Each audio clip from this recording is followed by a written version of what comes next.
Thank you, Chancellor Yang. It is now my very great pleasure to introduce members of the administration and of the faculty who make this university, this campus, and this particular college the thriving and exciting places that they are. I will ask that you please hold your applause to the end. As my colleague Gene Lucas, the Executive Vice Chancellor, observed, there's sort of a declining energy of applause as one works, and the last person really does sort of wonder if it was them or, well, right. So, hold your applause, but I will ask each to stand and wave as they are recognized. Gene Lucas, our Executive Vice Chancellor. Dr. Michael Young, Vice Chancellor for Student Affairs. Dr. Maria Herrera Sobek, Associate Vice Chancellor for Diversity, Equity, and Academic Policy. Mark Fisher, Senior Associate Vice Chancellor for Administrative Services. Dr. Ilan Ben-Yakov, CCS Physics and College of Engineering, Electrical and Computer Engineering. Dr. Maribel Bueno-Cachedina, CCS Math and Letters and Science Math. Maestro Dan Connolly, CCS Art. Dr. Omer Ejiolu, CCS Computer Science and College of Engineering, Computer Science. Ms. Linda Ekstrom, CCS Art. Dr. Kathy Foltz, CCS Biology and Letters and Science, Molecular, Cell, and Developmental Biology. Dr. Satya Guruswamy, CCS Physics and Letters and Science Physics. Dr. Jeremy Haladina, CCS Music Composition and Letters and Science Music. There you will understand why he appears from behind the curtain later. Dr. Leslie Hogan, CCS Music Composition. Dr. Murat Karaorman, CCS Computer Science.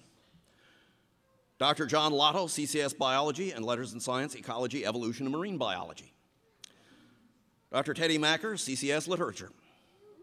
Dr. Leroy Laverman, CCS Chemistry and Biochemistry and Letters in Science, Chemistry and Biochemistry. Dr. Shirley Lim, CCS Literature and Letters in Science, English.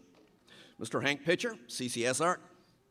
Dr. Harry Reese, CCS Art and Associate Dean of the College and faculty member in Letters in Science Art.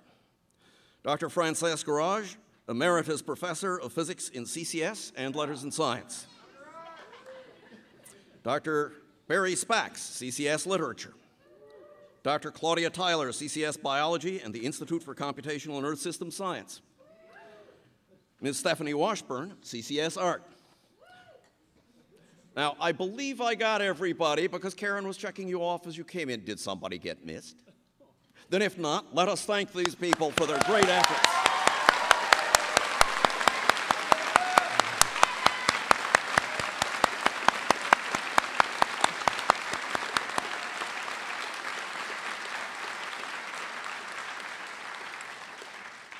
Administrators and faculty alike know that the people who really make things work at the university are the staff. And CCS is blessed with a small, cheerful, hardworking, and extraordinarily dynamic team deserving of the highest praise. I should briefly like to introduce Ms. Karen Poirier, my Assistant Dean for Administration. Frank Bauman, Records Clerk. Christopher Wilderman, Senior Academic Advisor. Ms. Casey Moreau, my secretary and jack of all trades. She was wielding a mop yesterday before the reception, bless you. Ms. Cole Morales, academic advisor. Ms. Jennifer Johansson, who, oh, that's right, she's not here today, but my development assistant, and Mr. Connor Kaufman. Now, there is a special guest here today, Staff Emeritus, and this person will make the greatest difference to the students on stage. They know her as Mom, but Mom retired last year. We welcome Leslie Campbell, Senior Academic Advisor Emeritus.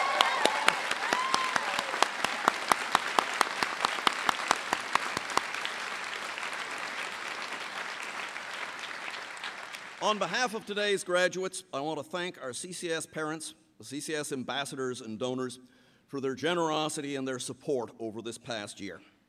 I also want to extend my thanks to those of you who wish to remain anonymous, and there are several. You may be anonymous, but we still thank you. And in the current day, this support is invaluable in permitting these extraordinary students to realize their potential.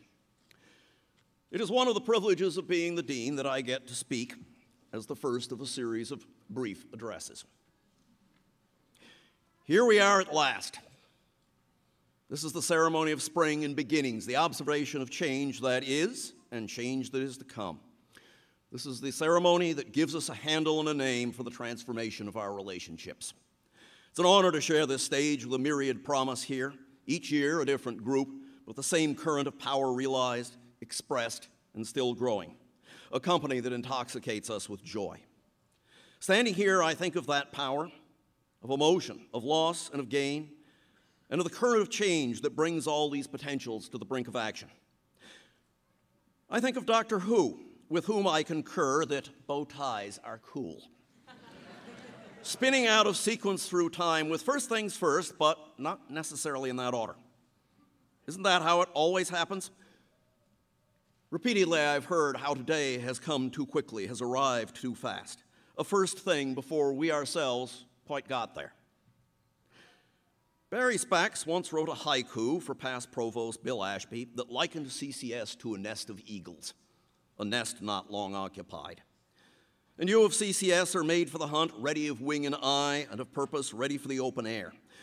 We all talk about the future as if we could prepare for the choices we will make in the hunt to come. We want to prepare against the unexpected, practice our wing beats so that we're never caught off balance.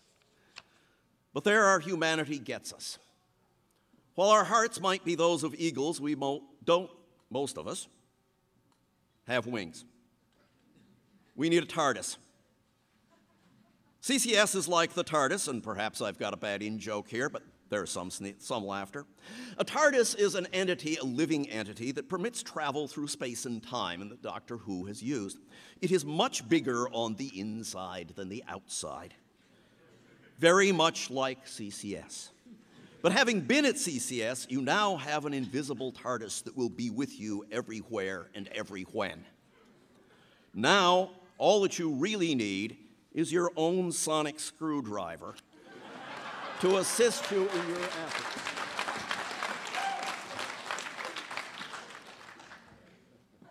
I would love to arrange for the good doctor to give a seminar on the care and feeding of TARDISes, or is that TARDI, so that we can better be prepared for our adventures. Where better than at CCS?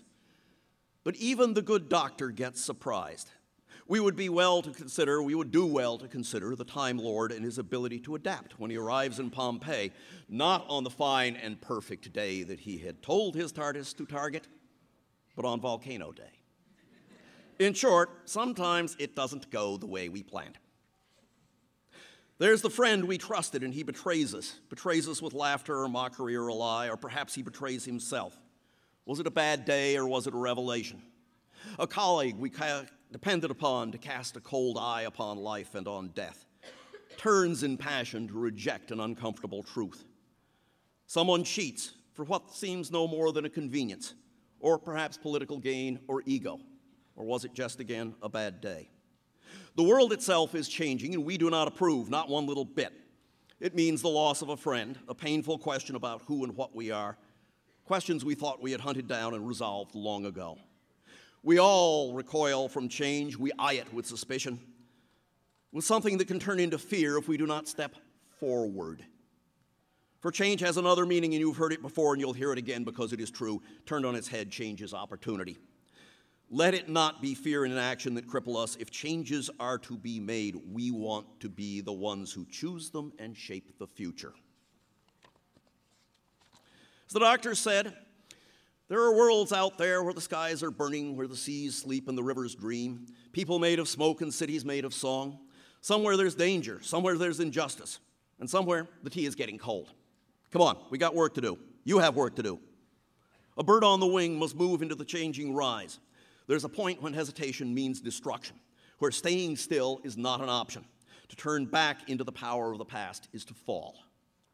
Here on this stage, I see the hearts and the minds to make and shape change. Human hearts and minds. Okay, I have been known in the past to curse and mutter that too bad science is done by humans, when some colleague spoils a good scientific fight by flopping into the sin of ad hominem, or of selectively choosing data. But the truth is, how could I or we have it any other way? As humans, we share emotional trust in tomorrow. And that tomorrow, even if it is not for us, is coming. and means possibilities and wonder and new perspectives. And this is the human stuff of which our dreams, CCS dreams and TARDIS dreams, are made. For every betrayal, there is a discovery of trust. For every shock of change, there is a chance of forward motion. A place that may not be the place we imagined becomes our next beginning. As I said over dinner to our alumni speaker, who was a great pleasure to talk with, the golden age of the past is a lie. We live in the golden age right now, as our successors will live in their day as they make it anew. Today is a day of change for all of us. We'll miss you. We'll worry about you and imagine all kinds of futures as if we could take the sting out of change and loss and risk. Take that away. Like the doctor, you move forward into a world we shall never truly know. A world which will keep you, too, in your times, off balance, catching the wind or spinning through it, but we trust you to fly. We kick you out of the door because we know in our very bones that you will not just be all right, you'll be fantastic, you'll be magnificent, and you will make a difference in the world. And the times may be bad or terrible, but you will fly far and share. Here at CCS, you have dared it already, practicing taking on opportunity with the risk.